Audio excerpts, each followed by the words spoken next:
ಬ್ರಾಹ್ಮಣರು ಸ್ವಸ್ತಿ ಸೂಕ್ತಗಳನ್ನು ಉದ್ಘೋಷಿಸುತ್ತಿದ್ದಂತೆಯೇ ಭರತನು ಸಿಂಹಾಸನದ ಬಳಿಗೆ ನಡೆದು ಸಭಾಸದರನ್ನೆಲ್ಲ ಒಮ್ಮೆ ಕಣ್ತುಂಬ ನೋಡಿ ಪೂಜ್ಯರಾದ ವಸಿಷ್ಠರ ಅಪ್ಪಣೆಯನ್ನೂ ಪಡೆದು ತಾನು ಹೊತ್ತು ತಂದಿದ್ದ ಶ್ರೀರಾಮನ ದಿವ್ಯ ಪಾದುಕೆಗಳನ್ನು ಅದರ ಮೇಲಿಟ್ಟು ನಮಸ್ಕರಿಸಿದನು.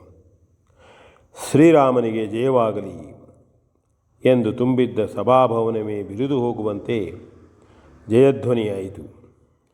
ಛತ್ರ ಚಾಮರಾದಿಗಳನ್ನು ನಿಯತವಾದ ಸ್ಥಳದಲ್ಲಿರಿಸಿದ ಮೇಲೆ ಸುಮಂತ್ರನು ಪಟ್ಟದ ಕತ್ತಿಯನ್ನು ವಸಿಷ್ಠರ ಕೈಯಲ್ಲಿತ್ತನು. ಸ್ವಯಂ ವಸಿಷ್ಠರೇ ಅದನ್ನು ಸಿಂಹಾಸನದ ಮೇಲಿಟ್ಟರು.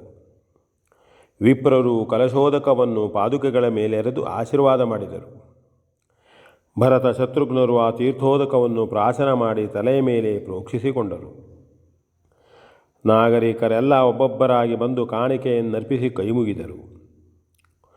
ಗುಹನು ಕೂಡ ತನ್ನ ಕೈಯ ಕಡಗವನ್ನೇ ತೆಗೆದು ಶ್ರೀರಾಮನ ಪಾದುಕೆಗಳ ಬಳಿಯಿಟ್ಟು ನಮಸ್ಕರಿಸಿದನು.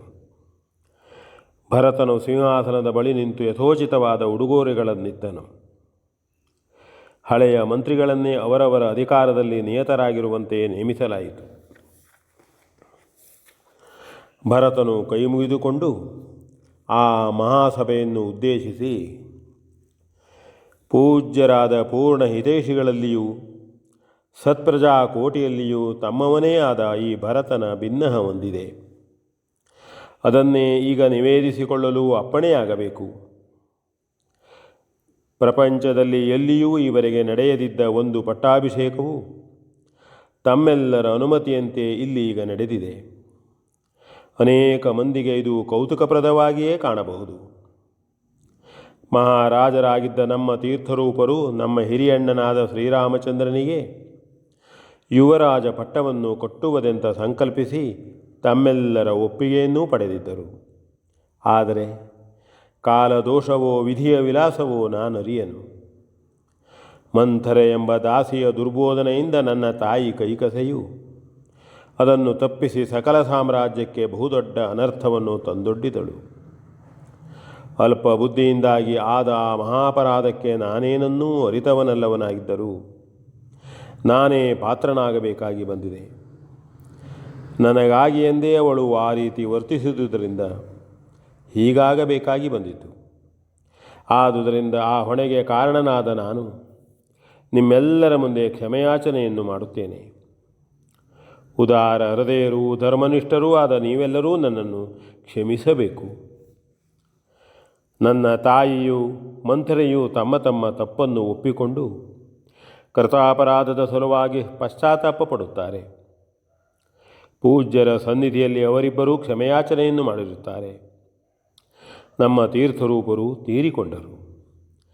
ಅಣ್ಣನು ವನವಾಸಿಯಾದನು. ರಾಜ್ಯವನ್ನು ಸರ್ವಥಾ ನಾನು ಆಳಲಾರದೆಂದು ಸಂಕಲ್ಪ ಮಾಡಿ ಶ್ರೀರಾಮನನ್ನೇ ಕರೆದು ತರುವುದಕ್ಕಾಗಿ ಅವನ ಸನ್ನಿಧಿಯ ಚಿತ್ರಕೂಟದವರೆಗೂ ಬಹುದೊಡ್ಡ ಜನಸಂದಣಿಯೊಂದಿಗೆ ನಾವೆಲ್ಲರೂ ಹೋಗಿ ಮರಳಬೇಕಾಯಿತೇ ಹೊರತು ಅವನನ್ನು ಈಗಲೇ ಕರೆತರುವ ಭಾಗ್ಯವು ನಮಗಾರಿಗೂ ಪ್ರಾಪ್ತಿಸಲಿಲ್ಲ.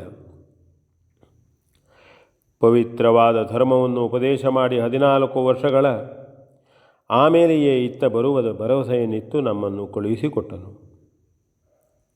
ನನ್ನ ಪ್ರಾರ್ಥನೆಯಂತೆ ಈ ದಿವ್ಯ ಪಾದುಕೆಗಳನ್ನಾದರೂ ಇತ್ತು ಅನುಗ್ರಹಿಸಿದನು.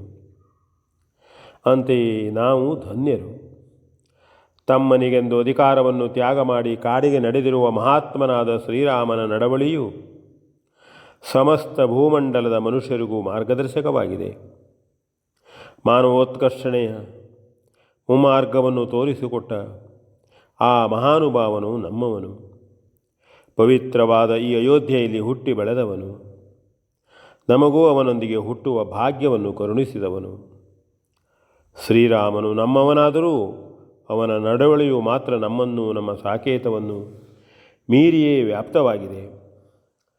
ವಿಕಾಸಗೊಳ್ಳುವ ಆತ್ಮಕ್ಕೆ ಹೃದಯ ವೈಶಾಲ್ಯವು ಹೇಗೆ ಅವಶ್ಯಕವೋ ಹಾಗೆಯೇ ಮಾನವೋತ್ತಮನ ಕಾರ್ಯಕ್ಷೇತ್ರವು ಅತ್ಯಂತ ವಿಶಾಲತೆಯಿಂದಲೇ ಕೂಡಿರಬೇಕಾಗುತ್ತದೆ. ಬೆಟ್ಟದ ತಪ್ಪಲಲ್ಲಿ ಹುಟ್ಟಿ ಹರಿಯುವ ನದಿಯು ಉದ್ದಕ್ಕೂ ಹರಿದು ಆ ಪ್ರದೇಶಗಳಿಗೆಲ್ಲ ಬೇಕಾದ ನೀರನ್ನಿತ್ತು ಕೊನೆಗೂ ಮಹಾಸಾಗರವನ್ನು ಸೇರುತ್ತದೆ. ಈ ಭೂಮಿಯನ್ನು ಮುಟ್ಟಿರುವಂತೆಯೇ ಕಾಣುವ ನೀಲ ಗಗನವು ಎಷ್ಟು ಎತ್ತರಕ್ಕೆ ಹೋಗಿ ನೋಡಿದರೂ ಅದರ ಎತ್ತರವು ಮತ್ತಷ್ಟು ಎತ್ತರವಾಗಿಯೇ ತೋರುತ್ತದೆ. ಹಾಗೆಯೇ ನಮ್ಮ ಶ್ರೀರಾಮನ ವೈಶಿಷ್ಟ್ಯವು ಎಂದು ಆಡಿದ್ದ ನಮ್ಮ ತಂದೆಯ ಮಾತಿನ ಸತ್ಯವನ್ನು ಕಾಣಿಸುವುದಕ್ಕಾಗಿ ಪುತ್ರ ಧರ್ಮದ ವ್ಯವಹಾರವನ್ನು ಕೈಗೊಂಡು ಗಂಗಾವಾಹಿನಿಯನ್ನು ಉತ್ತರಿಸಿ ಶ್ರೀರಾಮನು ಒಂದೊಂದೇ ಹೆಜ್ಜೆ ನಿಕ್ಕಿ ಚಿತ್ರಕೂಟದ ಬೆಟ್ಟದೆತ್ತರದಲ್ಲಿ ಈಗ ನೆಲೆಗೊಂಡಿರುತ್ತಾನೆ. 4 ಕಡೆ ತನ್ನ ದೃಷ್ಟಿಯನ್ನು ಹರಯಿಸಿ ಬೆಳಕನ್ನು ಚೆಲ್ಲತಕ್ಕವನೇ ಸತ್ಯ ಧರ್ಮಗಳೆಂಬ ಹೆಜ್ಜೆಗಳಿಂದ ಮಹಾಪರ್ಯಟನವನ್ನು ಕೈಗೊಂಡವನು. ಅವನು ಇನ್ನು 14 ವರ್ಷಗಳ ಕಾಲ ಪ್ರಭಾವ ದರ್ಶನವನ್ನಲ್ಲದೆ ಸಾಕಾರ ದರ್ಶನವನ್ನೆಂದಿಗೂ ಕೊಡಲಾರನು. ಅದಕ್ಕಾಗಿಯೇ ಈ ಪಾದುಕೆಗಳನ್ನು ನಾನು ಬೇಡಿ ತಂದುದಾಗಿದೆ. ಇವೇ ಶ್ರೀರಾಮನ ನಡವಳಿಯ ಸತ್ಯಧರ್ಮ ಪ್ರತೀಕಗಳು. ನಮ್ಮಿ ಕಣ್ಣಿಗೆ ಕಾಣಿಸದಿದ್ದರೂ ಈ ಪಾದುಕೆಗಳ ಮೇಲೆಯೇ ಈ ಮಹಾತ್ಮನು ಪ್ರಭಾವದೇಹಿಯಾಗಿ ತನ್ನ ಅಸ್ತಿತ್ವವನ್ನು ನೆಲೆಗೊಳಿಸಿರುತ್ತಾನೆ. ಅಂತೆಯೇ ಮಾನವ ಲೋಕವನ್ನಾಳುವ ದಿವ್ಯ ಚೈತನ್ಯವು ಈ ಪಾದುಕೆಗಳ ಮೇಲೆ ನಿಂತಿದೆ. ಶ್ರೀರಾಮನು ಕಲ್ಲು ಮುಳ್ಳುಗಳಿಂದ ಕೂಡಿದ ಕಾನನದ ಕಡಿದಾದ ದಾರಿಯಲ್ಲಿ ಬರಿಯ ಪಾದಗಳಿಂದಲೇ ಕ್ರಮಿಸುತ್ತಿದ್ದರೂ ಅವನ ಪಾದುಕೆಗಳು ಅವನ ಪ್ರಜೆಗಳಿಂದ ವಂದಿಸಲ್ಪಡಬೇಕಾದುದು ವಿಹಿತವು. ಅದಕ್ಕಾಗಿ ಎಲ್ಲಿಯೂ ಇದ್ದಿರದ ಮುಂದೆಯೂ ಇರಲಾರದ ಈ ಮಹಾಪಾದುಕಾ ಪಟ್ಟಾಭಿಷೇಕವನ್ನು ಜರುಗಿಸಿದ್ದಾಗಿರುತ್ತದೆ. ನಾನು ಶ್ರೀರಾಮನ ಈ ಪಾದುಕೆಗಳ ಪ್ರತಿನಿಧಿಯಾಗಿ ತೀರ್ಥರೂಪರ ಆಜ್ಞೆಯಂತೆ ಈ 14 ವರ್ಷಗಳ ಪೂರ್ಣ ಅವಧಿಯವರೆಗೆ ಮಾತ್ರ ರಾಜ್ಯಭಾರವನ್ನು ನಡೆಸಬೇಕಾಗಿದೆ. ನಾನು ಸರ್ವಥಾ ರಾಜನಲ್ಲ, ರಾಷ್ಟ್ರ ಪ್ರತಿನಿಧಿಯೂ ಅಲ್ಲ, ಕೇವಲ ರಾಜ್ಯ ಸೇವಕನು ಮಾತ್ರ.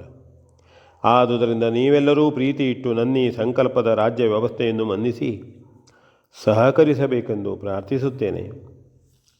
ಈ ಅವಧಿಯು ಮುಗಿದ ಮೇಲೆ ಸಾಕೇತ ಸಾಮ್ರಾಜ್ಯದ ನಿಜವಾದ ಸಾರ್ವಭೌಮನಾದ ಶ್ರೀರಾಮನೇ ಬಂದು ಅಧಿಕಾರ ಗ್ರಹಣ ಮಾಡುತ್ತಾನೆ. ಸತ್ಪ್ರಜೆಗಳಾದ ನಿಮಗೆಲ್ಲ ಈ ವ್ಯವಸ್ಥೆಯಿಂದ ಅಲ್ಪ ಸ್ವಲ್ಪ ಕಷ್ಟವಾಗಬಹುದು, ಬಹುವಾದ ದುಃಖವಾಗಬಹುದು. ರಘು ದಿಲೀಪಾದಿ ಮಹಾಪುರುಷರ ಆಳ್ವಿಕೆಯಿಂದಲೇ ಸಂತೃಪ್ತರಾಗಿರುವ ಪ್ರಜಾಪರಂಪರೆಯವರಾದ ನೀವು ಸರಿಯಾಗಿ ಒಬ್ಬ ರಾಜನು ನಮ್ಮ ಸಾಕೇತ ಸಾಮ್ರಾಜ್ಯಕ್ಕೆ ಇಲ್ಲದೇ ಹೋಯಿತೆ ಎಂದು ವ್ಯಸನ ಪಡಬಹುದು.